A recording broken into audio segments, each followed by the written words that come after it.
Hello, friends.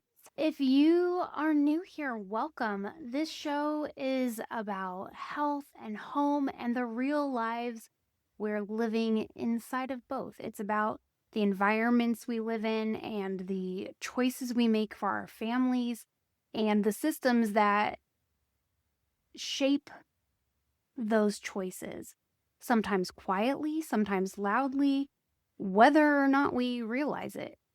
This show is not about having all the answers, and it's definitely not about telling anyone what to do. It is, however, about slowing down and connecting the dots. It's about asking better questions and being brave and asking bold questions, especially in places where things feel confusing or uncomfortable or overly simplified, because bold questions lead to the conversations that really matter.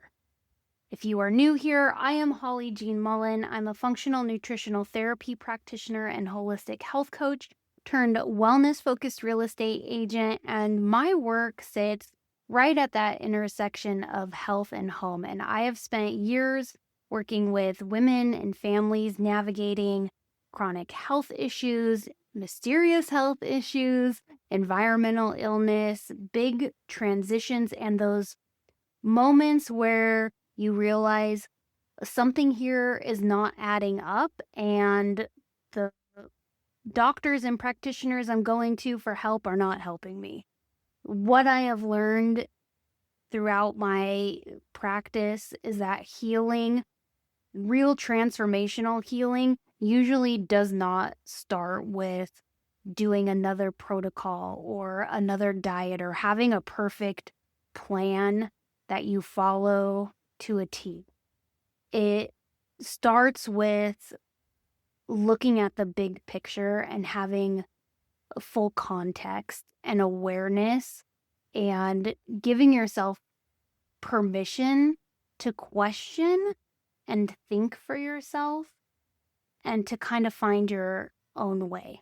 In a culture that prizes quick, fast, and easy, nuance has kind of slipped through the cracks, and there's no real room for details or discussion in clickbait headlines and TikTok. I want this show to be a space for conversation, thoughtful ones, honest ones, and maybe sometimes uncomfortable ones or messy ones. And that will include conversations with practitioners, parents, professionals, and people with lived experience, all trying to do the best they can with the information they have. So if you've ever felt like the answers you were given didn't quite fit, or if you've ever sensed there was more to the story, or you're just trying to make grounded, intentional decisions for your health and your home and your family, you are in the right place, so welcome. With that, I want to just welcome you to season 3, and it's story time. Some of the clearest lessons in my life have only made sense after the fact. And that is really what this episode is going to be about. It's about my hindsight 2020 rear view mirror of how I got here today and where I want to go with this season.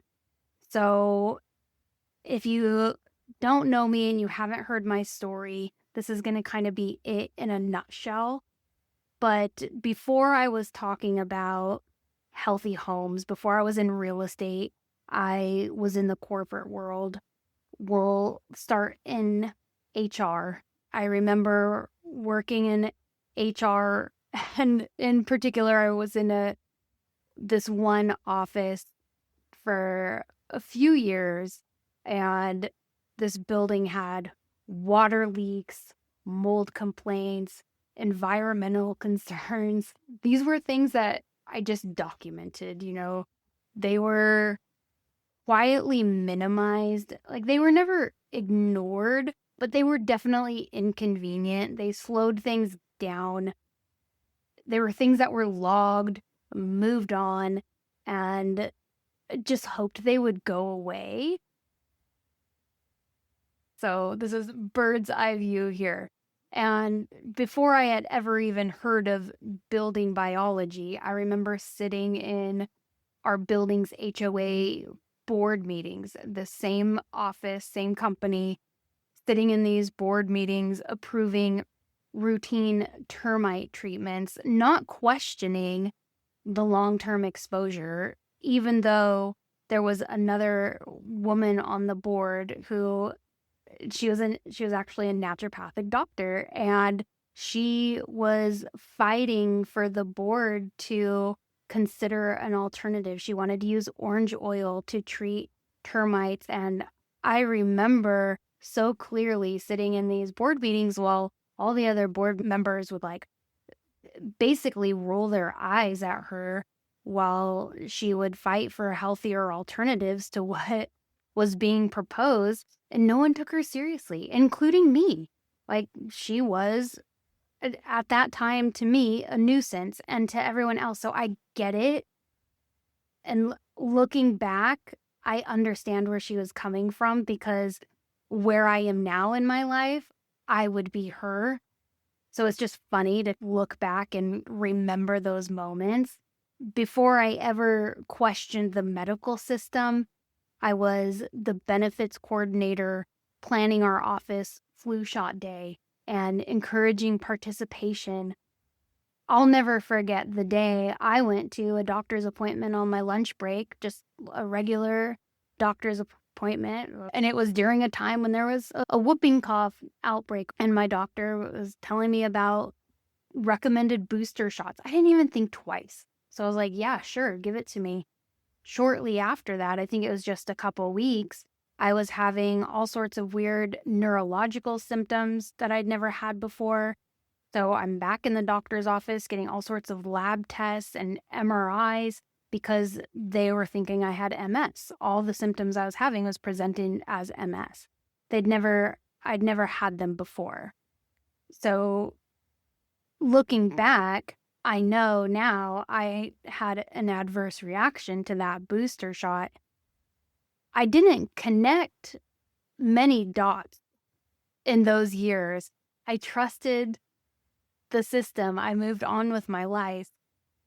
Years later, when I became a mother, I found myself encouraging family members to get the Tdap before visiting my new baby. I was just doing what I genuinely believed was responsible and informed and loving, and it's what I knew, and it was what was recommended.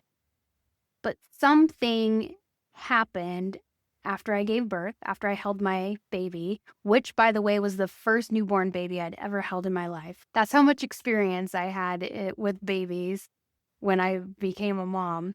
But as I stepped into this role as a mother, things changed in me. Like, motherhood changed me foundationally. It changed motherhood.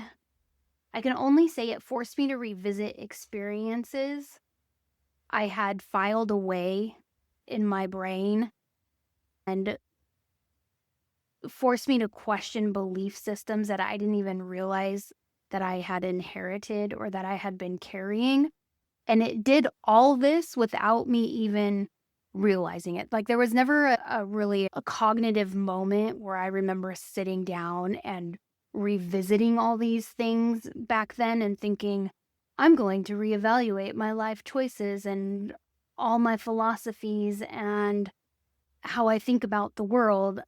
I want you to see the gap. From my first example in my office experience, I was in my mid 20s, so like 26, 27. And by the time I had my son, I was 31. That gap between 27 and 31, it shows how long it can take for lived experience to catch up with understanding.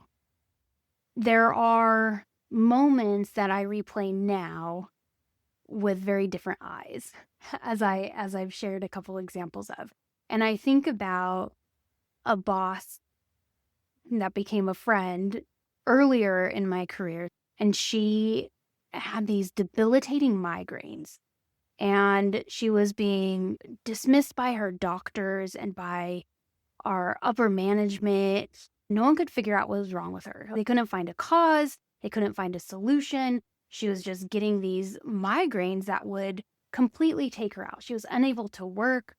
She was a newlywed, and her marriage was just like falling apart under this new chronic illness that she had that she did not have during the dating phase or during the pre-wedding planning phase. No one could explain it.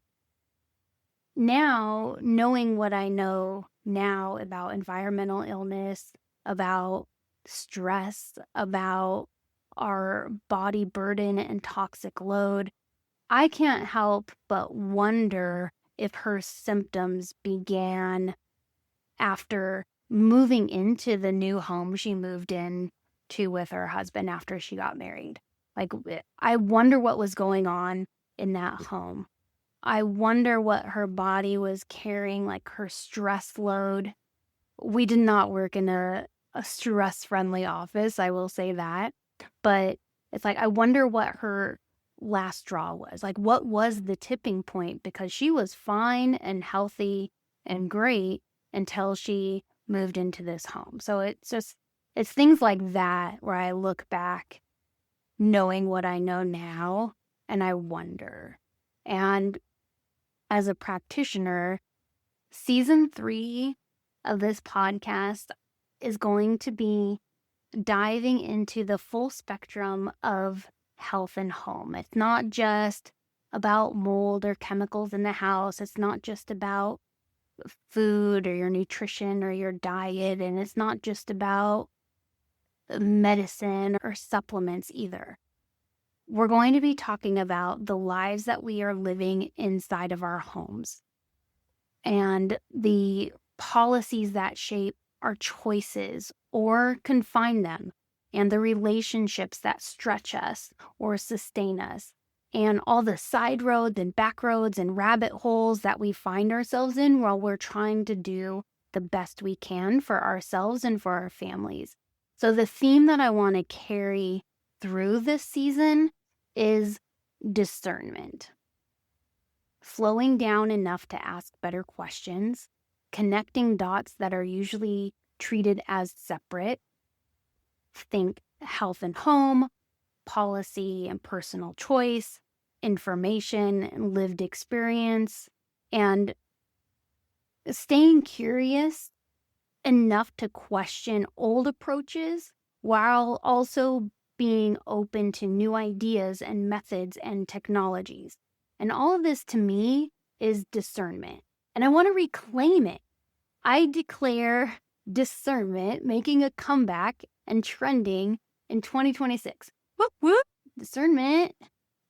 Because, dude, I feel like somewhere along the way, cancel culture has taught us that it is acceptable to walk away from difficult conversations, and that it's fine to form opinions and make decisions or write people off or write ideas off, all without curiosity, without understanding, or without staying in the room long enough to even listen. And cancel culture is weak. It's knee-jerk and it's emotion-driven, and it's made thoughtful pause feel offensive. So now, when someone slows down to think, to ask questions, to explore nuance, it's often met with resistance, sometimes even hostility. It's as if engaging in discussion, uncomfortable or not, is somehow a threat or dangerous.